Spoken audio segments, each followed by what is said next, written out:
This book has quickly become an unexpected favorite for me in my 2024 romantasy genres that I've read. You're about to watch me read A Fate Inked in Blood by Danielle L. Jensen. This is the first book in the Saga of the Unfated series.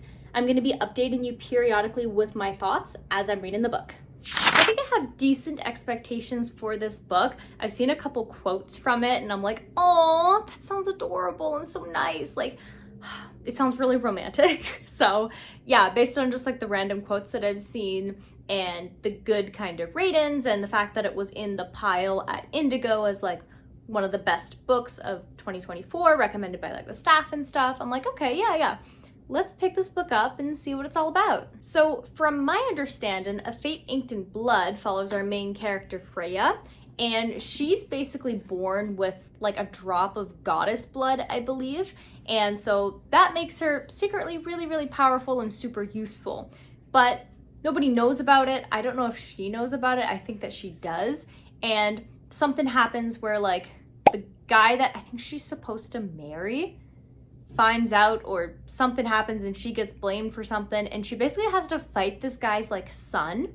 And then it's found out that she has this goddess blood, and so she has to basically go with the son to achieve whatever goal it is that they have, perhaps like stopping a war or taking the crown. I'm not entirely sure what it is, but she's basically forced to be with this guy who was supposed to kill her. So that sounds very up my alley. So I'm really excited to see like what that's about, how the whole story progresses. This is a series, so this is the first book. So yeah, I'm really excited about it. So without further ado, let's read A Fate Inked in Blood. But wait, we know the drill. This has a dust cover, and I do not like dust covers. So we're gonna take it off and hope for a pretty design underneath. So let's do this together.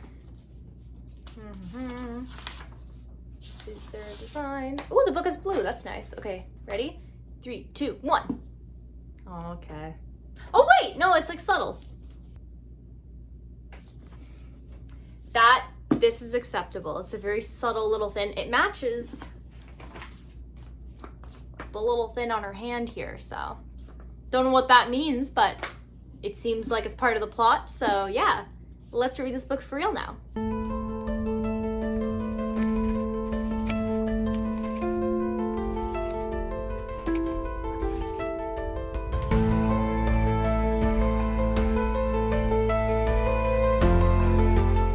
So I'm a little bit more than 100 pages into A Fate Inked in Blood, and here are my thoughts so far. This book has me giggling and kicking my feet. I did not expect this at all. Like, the scenes with Freya and Bjorn, how do you say this man's name?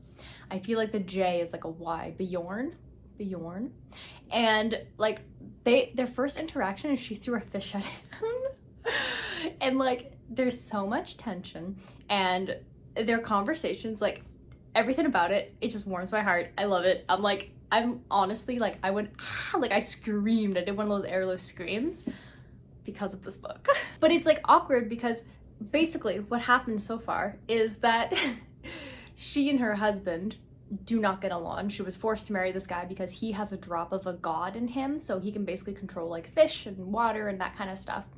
And so she's married to him because he can help support her and her mom, and like her brother is out fighting in like the wars and stuff. And so she has to marry this guy, but she's never wanted to have that kind of like mundane life.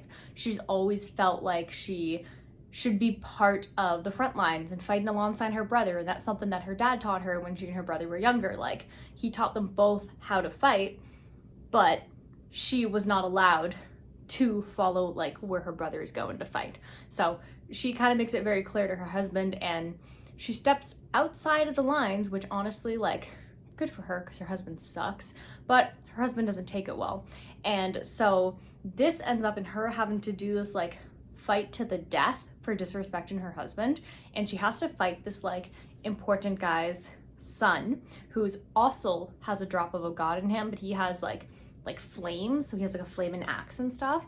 And so they're fighting, and then it turns out that she has a drop of goddess in her, which she knew, but she had to keep it a secret from everybody else because she's the shield maiden and she's somebody that people have been looking for like over 20 years. And so when she's fighting this guy to the death, it kind of like, bam, kind of happens because she's protecting herself and everyone's like, haha, we found her. And so the guy who's kind of like the lord of the area or a jarl, his name is Snorri, and he's basically like, okay, the prophecy is all about me. I know it's all about me. So I'm gonna marry this woman as my second wife. So that way she's like my possession. And I'm like, gross. But the thing is that his son is the one that she kind of had that little like flirtatious tension. He's the one that she threw the fish at, and they're totally the ones that are like intertwined with fate. But Snorri thinks this is all about him, so he doesn't realize like that what us as the readers know, it's not about Snorri. But yeah, he basically is gonna marry Freya, and his like actual wife is like, I don't like this, because they actually do love each other, and he's only marrying Freya so he can have like control of her. And so that's kind of like where we're at right now, and I really, really like it. I love when Freya is just like so annoyed about all of the random rules that are put on women but are not the same for men. I'm like, yes, Freya, I feel you. And then the way that it's written is really well done. The chemistry, the characters, the little smaller moments that they're having, like I am liking this book way more than I expected. Like I expected it to be good, but so far it's like really good. And I'm like, this is the best way to start the new month. I'm so happy. So I'm gonna continue to read A Fate Inked in Blood, and I'm going to update you around the halfway mark. So I will see you then.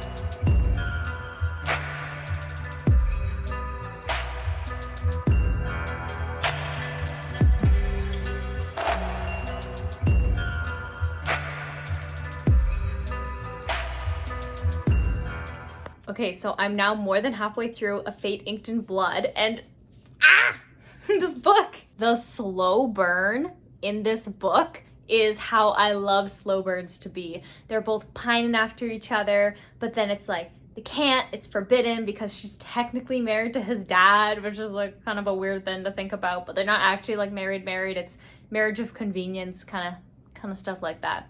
So it's like, sometimes they'll be like, they'll like kiss, and then they'll be like, no, I can't do it. And then they'll like avoid each other. And then they'll be like, oh, wow, it's that person. No, I gotta leave that person alone. And there's just like that constant like tension between the two characters.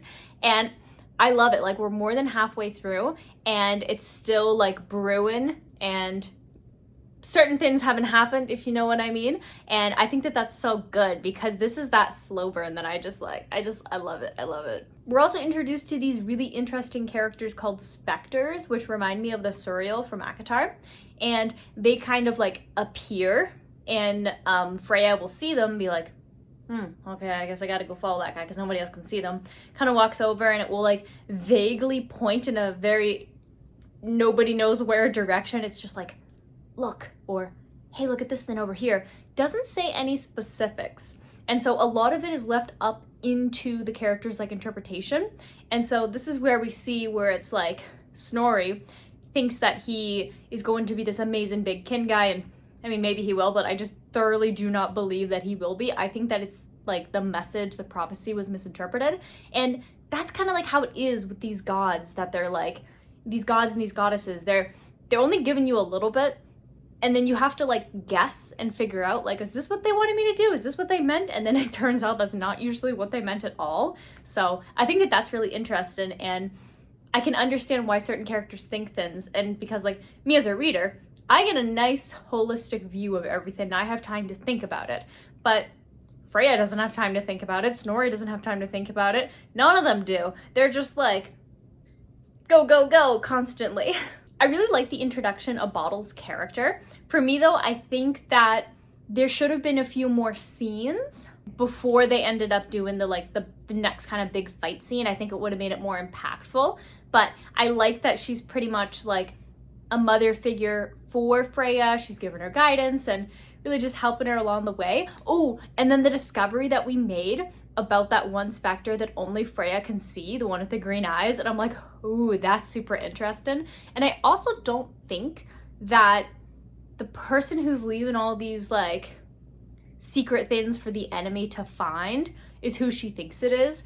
I think that it's somebody, and because I think that I'm right, I'm not going to say exactly who it is, but I really do think that it is a very important character who can easily blend in and not be questioned why they are there, and that's how they can gather that information, and they have a lot of good reason to give it to the enemy. So yeah, I'm excited to see where that's gonna go. And I'm just loving this book. It's way better than I expected, and like I expected it to be good, and like it's so good. And Freya just following her along, and she's trying to like really just deal with everything being thrown at her at once and trying to figure out like, what does she actually want?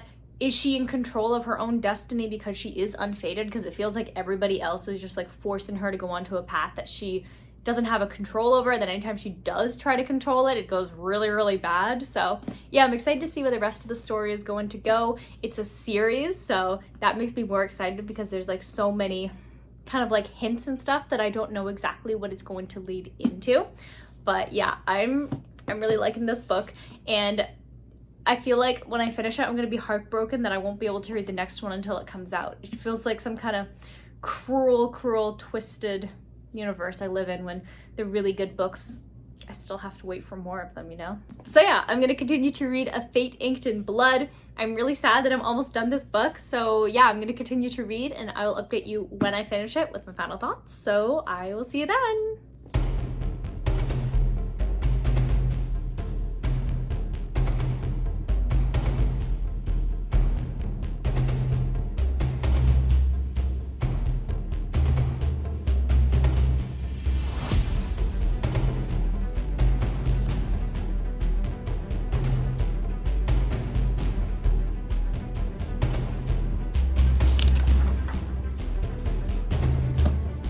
I finished A Fate Inked in Blood, and I absolutely ate this book up. I love this book so much. It's, oh yes, it's just yes. This is just, it's yes. There's the spice, there's the slow burn, there's the really cool setting, there's like gods and goddesses and magic and politics and betrayal and fighting and like everything about it. I love this, and I am heartbroken that this is the first book and that I have to wait for more. This is how I felt about When the Moon Hatched. So far, When the Moon Hatched and A Fate Inked in Blood are two books that came out this year that I'm like, please, I just need more like right now. I love how flawed of a character Freya is. I love her character development throughout the book and thinking like, this is what I want. And then once you get it, realizing it isn't what you thought it was going to be. I thought that was really, really cool.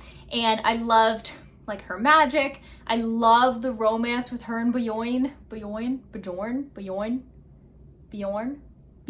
with Bjorn.